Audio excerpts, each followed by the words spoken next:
Hey, everyone. This is Alicia Warnicki with Gray Roods podcast. And I have my good friends and co-hosts, Carrie Oakley Miller and Kathy Eggers with me today.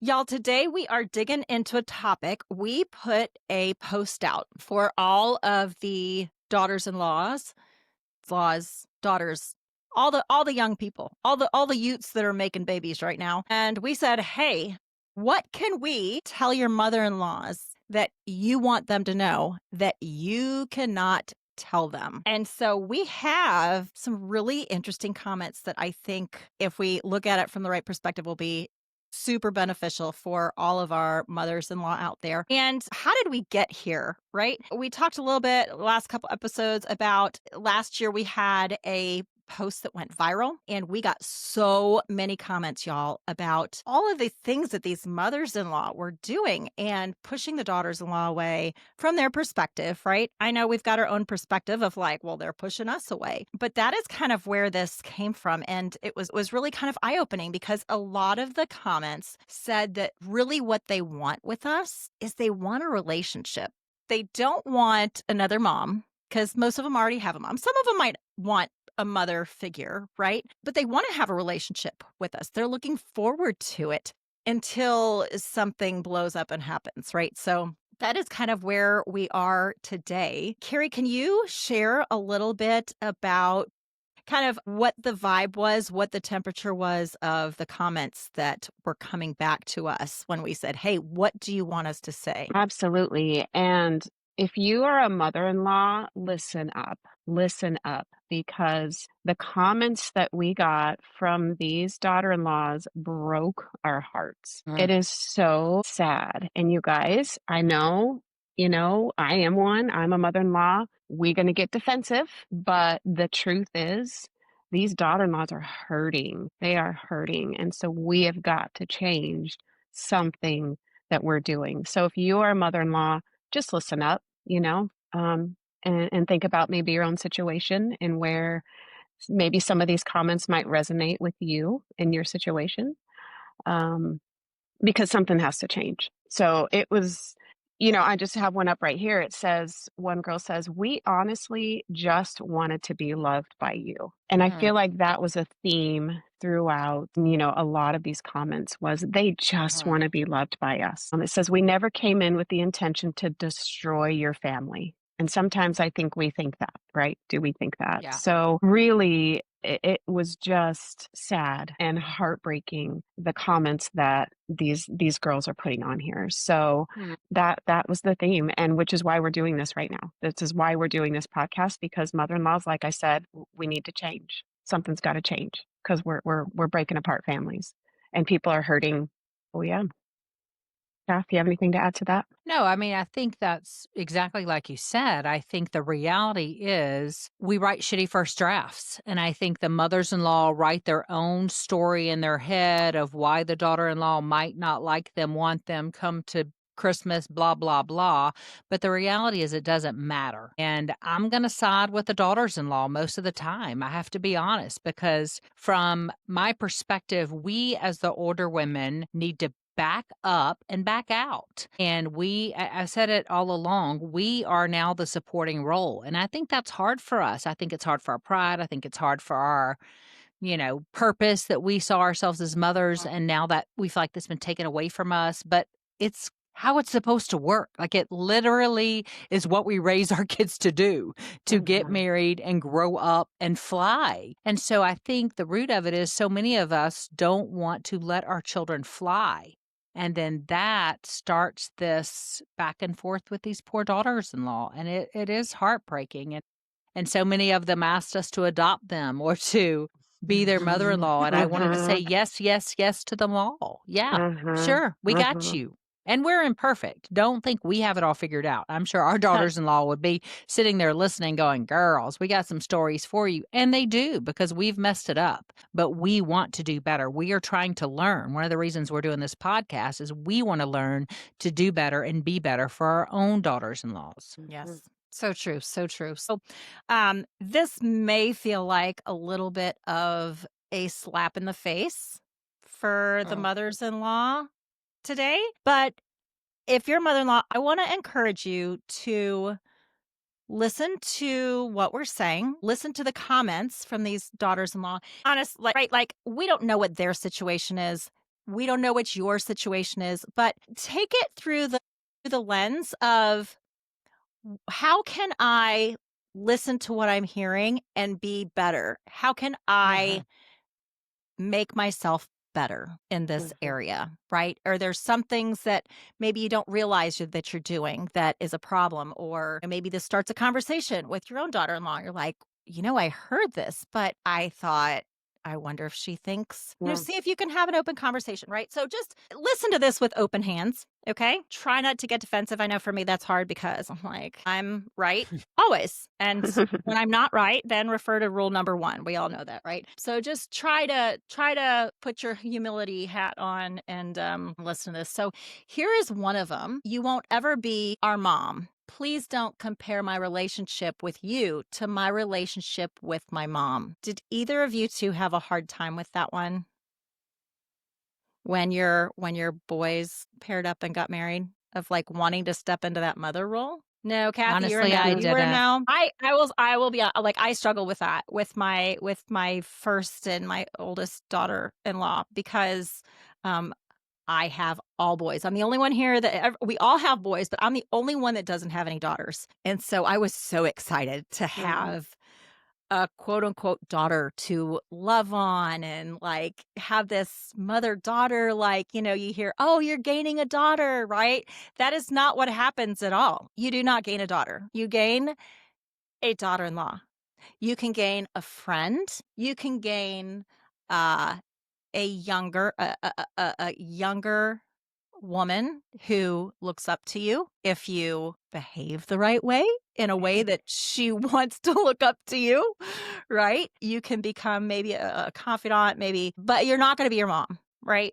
You might still go get nails done together, but you're not going to be like what she has with her mom. That was hard for me. That was a realization that I was like, "Oh my gosh, why don't you want to do these things with me? Well, why are you doing it with your mom?" Of course, I didn't say these things to her, but like in my head, I'm kind of disappointed with that at the time, right? Until I realized like, but I don't have all that. You don't have all the life experience that she has had with her mother. Think about your sons, right? Think about if like your son all of a sudden felt like that toward her dad. It was like, and your husband was just kind of like, or their dad.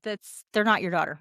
So and it says, but you can still be a friend. And honestly, that's what I want. Okay, so I want to just camp on this for just a second. They want a friend. They probably have older women in their lives who they are friends with. Once they become adults, you kind of that line kind of blurs a little bit between your peers and people and people you work with. And all of a sudden, you might be like 20 years old and you're working with a 40-year-old, right? So they probably have women who are friends, but they want that from you. So what does it look like to be a good friend? I want you to think about that for a minute. Carrie, what are some things that you do not do with your friends? What are some things I do not do with my friends? Yeah, well, Do maybe I didn't not ask that right. offer advice if they don't actually. Sometimes I do. Sometimes Right. I do If give they're a advice really when they good don't friend, ask if me. you have that Actually, relationship, sometimes I do. So that's not true. But do you criticize generally, them? no, I don't judge. I mean, try not to judge people for, don't get in Yeah. their business if they don't invite me in. Like, Do you look I down on don't, them? Be like, no, I mean, "No." you're not gonna stay no. friends with them very long if you do. Let's Exactly. face Right. That's right. my I mean, Right. the point. And they're not going friendship to will want you as a friend. right. Yeah. That's my point. So think about how you treat your friends. And you might have a relation like the relationship that I have with these two ladies. We can call each other out and be like, "Hey, are you mentioned that. Are you open to feedback cuz I got some for you. Do you want me to open my mouth and tell you about it?" You know, and they might say no and that's okay, but more often than not we know it's coming from a good place. We have like over 25 years of our friendship. You don't have that with a brand new daughter-in-law. She's a new friend, Mhm. right? Treat her like a new friend that you would have. And then I'll edit this out. Hey, I want to jump in on the friend thing because I think about when you're meeting a new friend, you are so busy trying to get to know them and finding out what you have in common. That's Mm, part of the Mm. exciting thing about a new friend, right? You're like, oh my gosh, what? You love yoga? I love yoga. Maybe that's Mhm. something we can do together. And you're trying to Mhm. find, you make yeah. sourdough? I don't know how to make sourdough. Could you teach me? You're so excited about finding the commonalities, or you're so excited about where could we complement each other as a friend. Oh, you're this personality type. I'm this. So that's going to be interesting, but you're open. I feel like when you're looking Yeah. for a friend, or that you're making a new friend, you're open to growing that friendship. But I feel Yep. like when we get these daughters in laws, we aren't open. We come Mm-mm. at it often as the older, wiser, immediately looking down upon from the get go. There isn't I'm here to get to know you and I'm here to learn about you. And listen, I don't do that perfectly. I recognize one of my daughters in law will tell you I made some snarky comments in the beginning of our relationship. And I had to apologize for those and go back and say, I'm not even sure why I said that. But, I am so sorry and I want to do better. So, but now, gosh, the best people to be listening to this would be before you even get a daughter in law, right? If you've got a son who Mhm. isn't married yet and you get this, that you They're get to know engaged. that. I love one thing that my youngest daughter is not engaged yet, but she's expecting that. No pressure on him soon. But her soon to be mother in law, she has only boys, Alicia, like you. And I know she mentioned, Mm, she's like, oh my gosh, I am so excited to take these girls, because she does have another daughter in law, to New York and do some shopping with them. And boy, that's my mm. Sarah's love language. She's like, let's go. But I Mhm. love that she thought, let me find a way to meet them about things they're excited about. And that's such a positive thing to do. So, Yeah. anyway, I think in terms of them being a friend, we've got to think, how do we get to know a friend? And how do we even start that Yeah. friendship? Mhm. I love that. Yeah. That new Yes, and friendship. I feel like that is Yes. the core, right? Don't you think? And then I what's do. missing in a friendship is you don't go into it with competition. I'm Correct. not Mm-mm. trying to compete with you as a Yeah. friend. And as Again, mother or and the daughter-in-law, friendship won't last. it won't Mm-mm. last. No. Yeah, I think that's Yeah. so key, you guys. Yeah. So, Kathy, that was the perfect segue into this next comment, talking about how we come in as the older, wiser woman. Hmm. And it says, while you have life experience, so do I. My being younger than you doesn't necessarily mean I'm inexperienced or don't know what I'm doing. And Mm. sometimes learning through mistakes is the best learning anyway. And I think that is hard for us to swallow. I think it's hard for us to hear, but even if you think about it generationally, we were the generation, so we're all Gen Xers here. We didn't grow up with internet, right? These girls all grew up with internet, and more than likely, like the younger ones, they grew up with phones that were way more than phones, their life. You think they don't know more than you? Try to go do something on Instagram and watch them laugh at you, Yeah. right? They do have life experience. It's different than yours, while you also have life experience. And I think for the mothers-in-law, that sometimes that's the rub, right? Because Hmm. they're like, "Listen, we've done this already, but we haven't done it with their kids, and we haven't done it in this new generation with all the things." I didn't have to worry about what my kids were seeing on a phone, I had to worry whether they were, running out of my sight once the streetlights were on. That's a totally different game. Totally different game. Yeah, and even if we do think we have more wisdom, that still doesn't give us the right to impart that on them, because how did Right. we get our wisdom? By going through those life experiences. So how Mhm. dare we take that away from them? Or say, "This is how you should do it. This is the right Correct. way." Yeah. Because I I, bet I if mean, all of us were honest, if someone would have told that to us, and people did tell me that, I was like, F you. I Yeah. mean, I'll figure it out myself. I Right. don't need to hear the way. I know Mhm. better. And so I think we forget that. We forget what our younger selves would have done. We wouldn't have been okay with that. And then why do we turn around and think that's what we should do to these young girls? Mhm. Women, yeah. sorry, these young women. Yeah. And I think again, some of that goes back to the friendship aspect, right? I know we all have experiences with a quote unquote friend or someone that we knew or acquaintance we're in some sort of group with, that's the know it all. That's telling you all the things that they know, that the way you should do things, and they're always right. And I probably have people listen to this going like, "Oh yeah, that's you, Alicia." Right? I was over there thinking they Like, probably think it's me. they think it's We're not me. on here saying we're doing it right all the time. Right. So we Correct. never But say that. well, Yeah. here's the thing about things you don't like about people. Usually those are the things, those are the imperfections that you have. And when you see that Mm. in other people, you don't like it. And you're like, you look at the mirror, right? It goes right back. No, but nobody really likes that know-it-all person that's telling you. Now, that doesn't mean that if they are struggling or if they ask, you can offer, right? If they're asking for help or like, man, what did you know? And that's like a whole nother conversation that we're going to have with the daughters-in-law. Mhm. Ask your mother-in-law, hey, you get stuck. What did you do did you ever run up against this? But for And us, I think what's important, Alicia, with that, again, thinking about friendships, and I think about the friends that I share vulnerable things about myself with, there's not very many, if I'm being very honest. I share a lot of uh myself, but I keep some of it close and only let people that I feel completely safe with, safe. that they Mhm. love me unconditionally. Those are the people that I share the scary stuff with and let them see the ugly side of me or the Yeah. insecure side of me. And so Yeah. to think that we cannot put in the work to have a relationship with them and then they're going to ask us a question is foolish on our part. We've got to Mhm. first build their trust, present ourselves as safe, and then back it up by our actions. We can't play the game of, hey, we're safe. We don't care what you do about the holidays. We want you to do you. And then we get pissed off when they choose not to come for Thanksgiving.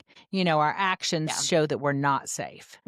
You Mhm. gotta put the effort in first. Don't expect that first year marriage. They're running to you going, what do I do because he didn't pick up his socks? They shouldn't run to you, Mhm. number one for that. But we gotta show up and put the effort in again back to the friendship. I love that that's where we started because I really do Mhm. think that's key. You don't expect a friend to share that stuff when you just meet them. If they do, probably run. That's a red flag. Mhm. You want to have to build a trust in a relationship before all that's shared and you ask them questions. So Mhm. Exactly. Yeah. And you have yeah, to have that foundation. That's you do. Trust. Yep. And, sometimes they do make mistakes. That's okay. It's hard to watch, right? But, Mhm. one thing that and my husband and I have done this for a while now. We've been married for 35 years, but he will ask me, maybe he's listened to something or sees something like, hey, are you open to feedback about that? I do that with my adult kids now. Most of the time I try to. Sometimes I'm like, "Oh my gosh, okay, I can't keep my mouth shut on this." And I'm sorry in advance, but I just have to say this right now, and then we'll deal with it later. But for the most part, if I am living the way that I want to and living this out the way I want to, like, I want them to want the information. If I'm just shoving it down their throat, you know what you do with people that do that? You push them out of your life and you stop asking them for anything. Like, you don't want to hang out with them. You don't want any of their advice. You're just like, yeah, you're not pleasant to be around, right? We don't want that. That's not what we're wanting either. You So, wouldn't choose that friend. You wouldn't choose a friend who nope. criticized you. Mhm. You wouldn't choose a friend who doubted you. You wouldn't Hmm. choose a friend who talked about you behind your back or belittled you or mocked you or all the things that we're so good at passively aggressively doing. Mm. Yeah, we Yep. are. Mm. All right, here is the next one. This is kind of, this might hurt a little bit. My two cents is please cultivate a life of things that bring you joy. Engage with your surroundings and passions. Connect with people to fill that cup. Stop trying to get it from your son and his family. Ugh. So that's hard because, like when I think of my grandkids, they bring me so much joy, but they can't be the center of what fills me up. They're like the bow on top of everything else. They're like the icing on the cake.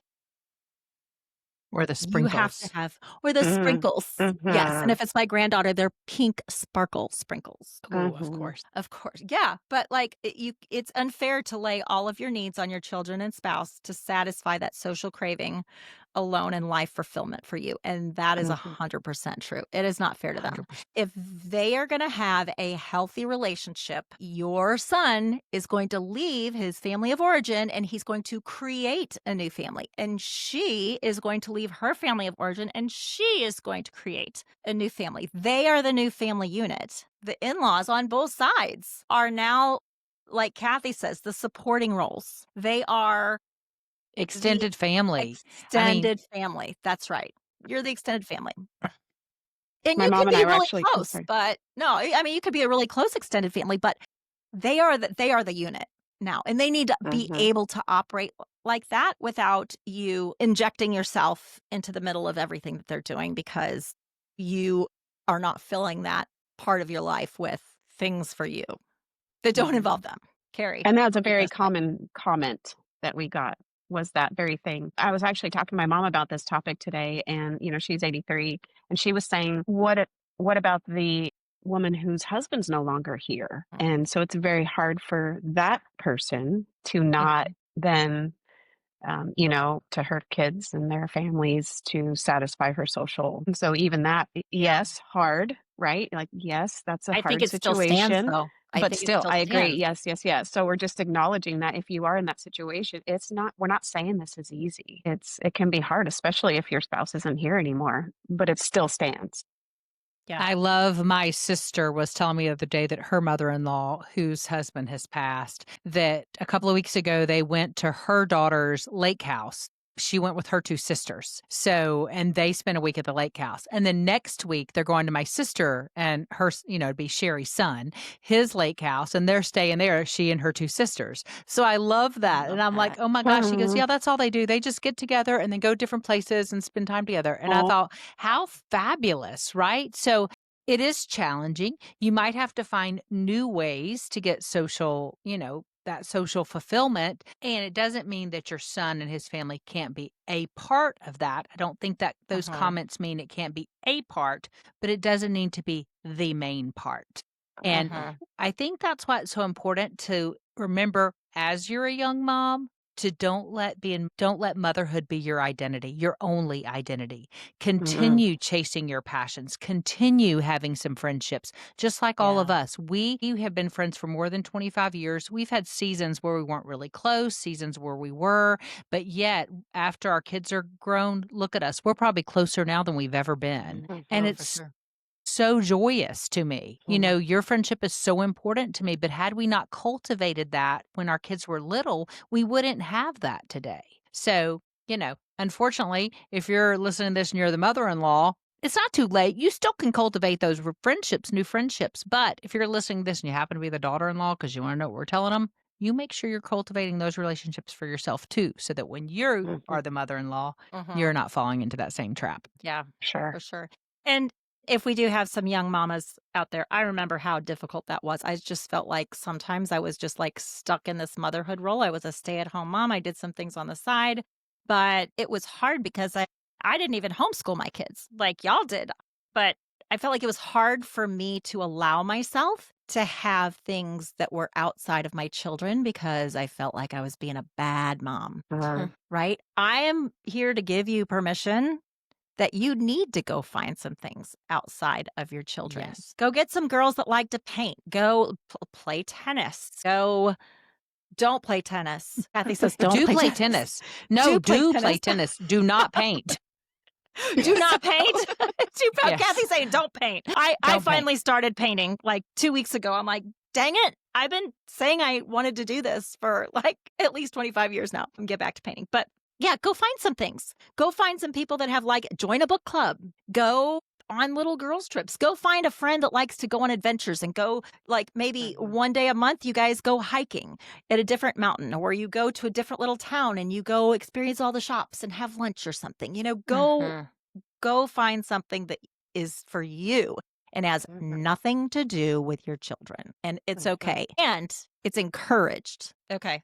That's I Because said a one of lot the for things that. also was that these families feel pressure. They feel pressure to be that for Mhm. us. It's too much. They're already trying to raise their own Mhm. families. Yeah. They don't need to take care of us too. Babysit Yeah. us. Yeah. It's No. unfair to lay those emotional needs on your children. Mhm. It Yes, and really that is, and emotional they feel guilt. it. Yeah, they your kids feel it, and they Yeah. love you, so they want to do like, they want to help you, right? But find a different way to help yourself and satisfy with that would be Mhm. my recommendation. One of the comments that follows that real quick, it says, "If you keep holding on too tightly to your son or to the relationship, you'll strangle what you could have had." Mm.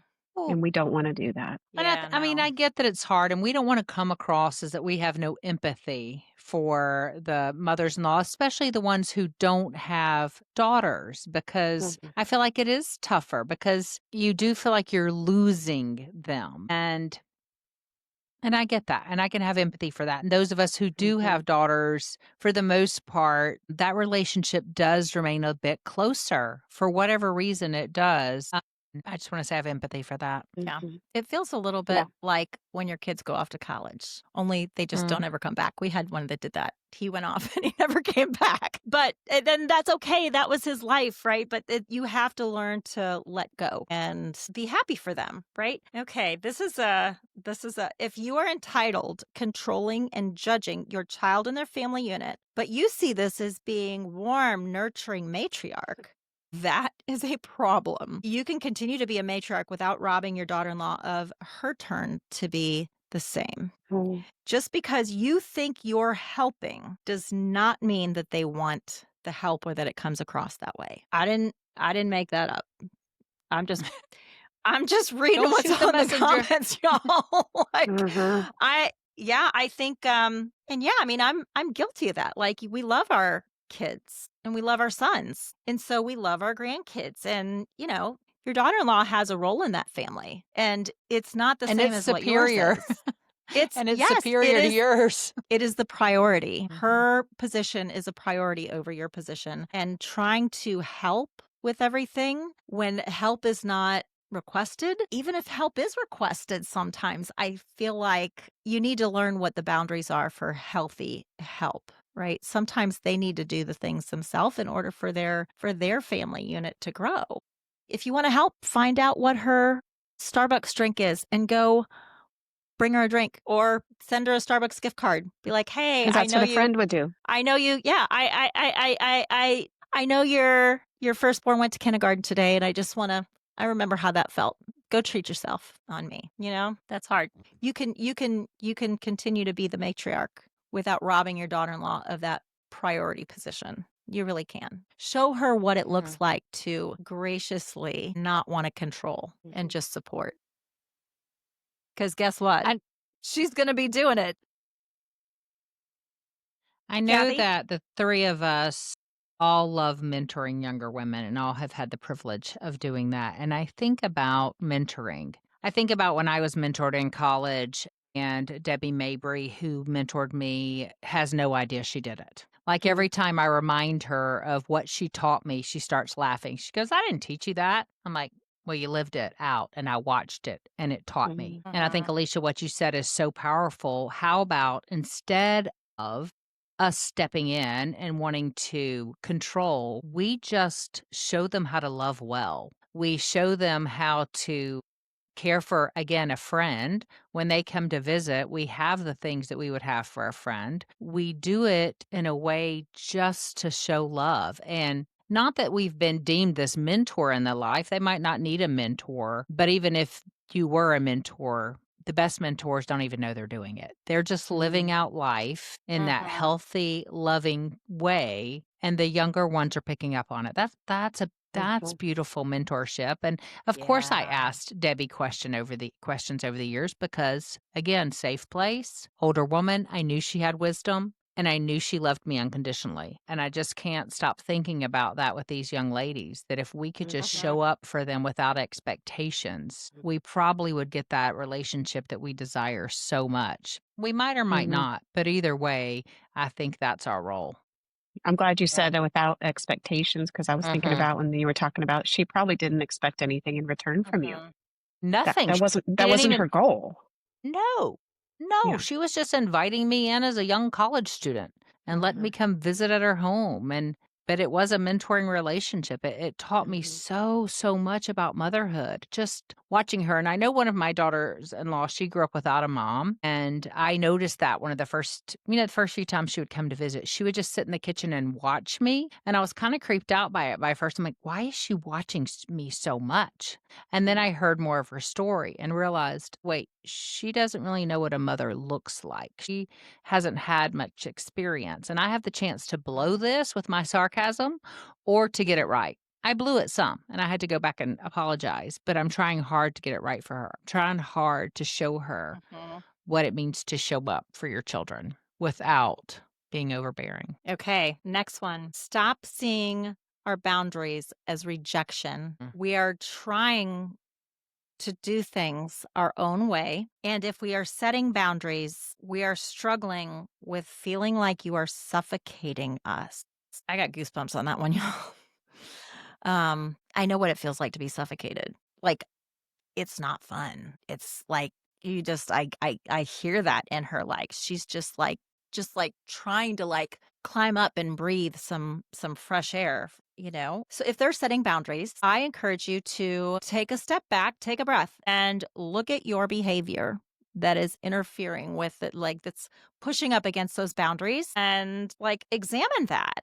You know, okay, if she's setting this boundary, is there something that I'm doing that is causing her to like flat out say, this is my boundary? For example, if her boundary is, I don't want anyone at the hospital, don't just show up and say, we're going to sit in the waiting room. That's crossing the boundary. Do Mm-hmm. not, if they have Mhm. said, I don't want any guests to come visit for a week, don't say, oh, I just wanted to stop by and give you your favorite Starbucks. I Don't was just use in the that. neighborhood Right. So I just thought 3 I Mhm. would hours drop this away. off and maybe take a peek at the baby. Oh, were Those they are the sleeping? ways we push. Oh, they're not anymore. Okay. Right. Oh, well, since they're awake. Yeah. Don't give my Because child yeah. sugar. I just gave her a little ice cream. Those are the ways we cross. Yeah.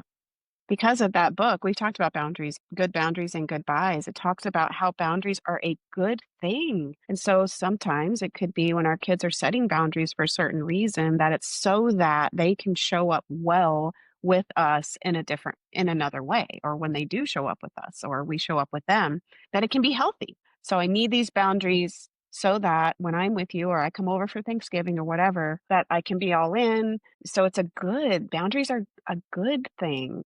It's not a sometimes, right? Sometimes, but I feel like it can be oh, okay, you're setting this boundary because, so that we can have a healthier relationship and so that I can be around you. If you don't understand the boundary, I think it is okay to say, hey, do you mind unpacking that for me? I just want to make sure I Absolutely. understand because we might not know her story. Maybe there is a real reason from her own childhood, her own trauma, that something is triggering to her. So she has asked that we not cross that boundary. Or maybe, Mhm. it does, I don't know the reasons, but I think if you can be healthy and not threatening with it, but just say, hey, I respect you. I hear you. Will you help me unpack that a little more so I can understand it so that I make sure I don't cross it because I see that it's Mhm. important to you. And it's one of those things, tone. And do you have the relationship to say that? Have you put in the time? So don't use it as a tool to get what you want, but use it truly as a tool to learn and get to know your daughter in law more. So good. So good. And if she doesn't want you to come to the hospital, but she does want her mom there, don't get mad Uh-huh. because you're not her mom. You're not her mom. You're not her mom. And your son is not doing the pushing. And if you've had a baby, listen, you know what that means. And I know Yeah. we love this grandbaby already, but it is a different beast to be the one pushing that old thing out. Yeah, Mhm. for sure. Very vulnerable. I have a It confession. is. My youngest son, my daughter-in-law, when she had her second baby, oh, I was so excited and they called and I'm like, it's the second one. It's going to go quick. I'm like, Jeff, I think we should drive to, it was like, 40 minutes away. So drove and like, let's have dinner. We're getting updates and everything. Dinner's over and he's like, I'm like, let's just park. I mean, the baby's coming any minute now, right? And he calls my son and he's like, "Yeah." He said that they're not too far away, but she's not feeling like she wants any people right away. And I'm like, "Well, yeah. I mean, for the first 10 minutes, of course. I understand that completely. Of course she doesn't want any people first 10 minutes. You got to clean up, whatever." Right? And I'm like, he's like, "Alicia, we're going to go home." I'm like, "Okay. Okay." So then the next time, like, I think we should go eat in Gainesville again because, baby's here and she's probably ready. She probably had a shower. We're going to get to smell that sweet little bundle of goodness, little yummy boy. And he's like, have you asked her? I'm like, well, no, but I mean, it's going to be fine. We'll just go. Right. We went to Gainesville 3 nights in a row before, like, while we're in Gainesville. And Jeff is like, hey, so, are y'all up for visitors yet? Nope. Nope. She's not up for it, Dad. Like, is she going to be in the next 10 minutes? Because, we could just like take a little We can peek. wait. Maybe she doesn't want the visitor, but maybe my grandson wants a visitor. Have you asked him about it? Y'all, 3 nights, and then went home. I didn't get to see that baby until he was 3 weeks old. And I know some of y'all are like, okay, well, so what? 3 weeks. Like, it was killing me because all I could think of, and I know this is selfish, I recognize that. All I could think of is how fast that little baby was growing. And I was going to miss all like the new little squishies on him. But we respected the boundary, even though we got really close to it. We didn't cross it. And once she was out of the hospital and we got to see the baby, and I said, hey, how are you doing? She's like, I struggled so much this time. She's got OCD, like diagnosed OCD. And she's like, when they put him on me and he was all, babies are like when they come out, they're all like just a hot mess, and you're in that gown and then it's like just all of she like kind of freaked out and had an episode. She's like, I just Mm, couldn't. I couldn't, like, I didn't want him on me. I wanted to be cleaned up. I wanted him cleaned up. She had a legit reason. And it wasn't mm, because she didn't want me to see the baby. It wasn't because she didn't want me to smell her baby, right? It was something she had going on that I had no idea, right? So I could have turned it around. And I guess this is my little pat on my head that I'm like, well, at least I didn't do this, right?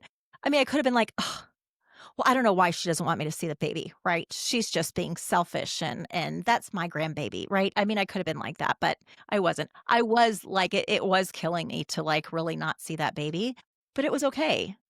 That was her decision and that's what she needed to do to protect herself. So there's my confession about how close I got to really wanting to like railroad over that boundary. I'm glad you shared that, Alicia, because I think that's a common one. I think that's a big one for mhm, mother-in-laws is It the was whole so baby hard. situation at the hospital. Yeah. And I think we take it so personally. And again, going back to the friend analogy, you wouldn't dare do that to a friend. You wouldn't think Mm-mm. twice. You wouldn't go. You would find out what they wanted. End of story. If they wanted you there, be there. If they didn't want you Yeah. there, wouldn't there. End of it. But it's again, it goes back to those shitty first drafts. That's from Brene Yeah. Brown talking mhm, about that. And I love that because we all do it. Our brain has to come up with a mhm, story. If it doesn't sound right, our brain gonna write that story and it's never a good one. So if you Yep. find Yep. yourself writing the story about a boundary, you need to immediately stop, take some breaths and check on yourself Mm-hmm. because most Yep. likely you're not going to get the right answer in that story. It's going to be a nasty narrative. So it's only going to cause absolutely. harm. Yeah. Yeah, yeah, and it also Alicia, that story just shows that we're not here saying this is easy. This is hard. You had real Hard. Mm-hmm. feelings, real emotions, real things you Yeah. wanted to say and do that you chose not to, and it goes back to empathy, Kath, how you were like, "We have empathy for all of us who are find Mm-hmm. ourselves in those situations as mother-in-laws." It's not easy. Yeah.